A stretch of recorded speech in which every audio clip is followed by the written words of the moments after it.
Hey, readers and writers, it's Mrs. Teeny, and today we're going to be talking about high frequency words. Sometimes teachers call them trick words because that's what we call them in foundations. Some people call them sight words. Some people call them high frequency words. And when I taught kindergarten last year, I called them by heart words because those are words you had to know by heart and be able to read them fast. So it doesn't really matter what the teachers or the parents or the moms and dads and family members call them. What's important is that you can read these words fast, like in less than 3 seconds. And these are not words that we sound out. We don't want you wasting your brain power sounding out these sight words. We want you to read them in a snap. So if you've noticed and you've been doing the reading lessons since we've been out of school, every week we've put on sight word songs. There's a lot of smart people that say that you can learn a lot of information through music. So I really believe that, and I think it's really fun. But I just want to talk today about sight words and give you some ways to learn them and also tell you the two favorite ways that my own kids practice sight words. And they still have to practice them even in high school because there's like humongous science words they have to learn. So, the first thing when you're trying to learn a word by sight, like reading it in a snap, is you have to practice and you have to practice a lot. And it sometimes it even says that it takes 40 times for you to be able to see a word and practice it before you really know it. So the first thing that we do is we call see and say. So you just see the word and you say it was, was. And when I'm in the classroom, I like to put a little spot here to show you where your finger goes. Was. See, I see it and I say it. That's step one. See it, say it. 40 times. You might need to practice this word till you really know it. Another way to practice this word is to see it and spell it. You go was, W-A-S, was. That's called see and spell. That's your second step. A third way to learn your high frequency words and your sight words is called see and trace. I like this one because when we're in the classroom, we can trace it on the rug.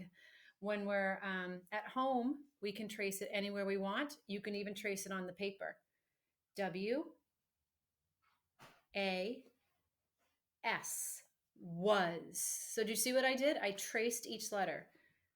Was. W-A-S, was. Your brain likes it when it's also using its finger. It helps it remember better. And then the last thing you can do is you can write it. It's called see and write. So you see the word, you say it, was. And then you can take your pencil, W-A-S, was. I wrote with my left hand and I'm not left-handed. So that's why it's kind of messy. So remember the 4 steps to learning a word. See it and say it. Step 1. See it and spell it. W-A-S. Step 2. See it and trace it. And step 4 is see and write. So, friends, I've attached for moms and dads all the kindergarten words that you need to know by sight. And I've also attached the first grade words. And so that you can work on them. But we want to work on them in fun summer ways because just sitting inside and writing is not necessarily the best way to do it. It's good practice. But if you can practice over the summer and you can maybe practice outside, or you can do your words in fun ways, it's going to make you a better reader and writer. So I'm going to show you my kids' 2 favorite ways to practice their sight words. Okay, readers and writers, I've taken us outside because it's a great place to practice your sight words in fun ways. So one of the things I suggest is that you take all your sight words and you put them on an index card and then you make them into a ring. I like to do this because my kids can bring their cards anywhere we go. So if we're driving to the beach and they're bored, I say, okay, read 10 words. So I think it's a great idea to start with having all of your words in one place. You can just write them on index cards and keep a rubber band around them. They can come with you. You can make an extra set for the car. But what I do is after I have them on the index card, I start reading them with my kids. And then I find the ones that are tricky for them. And then I take those tricky words and I go outside. So let me see if you can see what I did on my driveway. Do you see what I did? I took some of the really tricky words and I wrote them really big in different colors on the driveway. Now, when my kids, Ned and Claire, are learning the words, they actually write the words. So here's what you can do: get a piece of chalk and write the words that are tricky for you on your driveway. And then you can play games. So some of the games that I play with my kids is I would be like, okay, go stand on saw.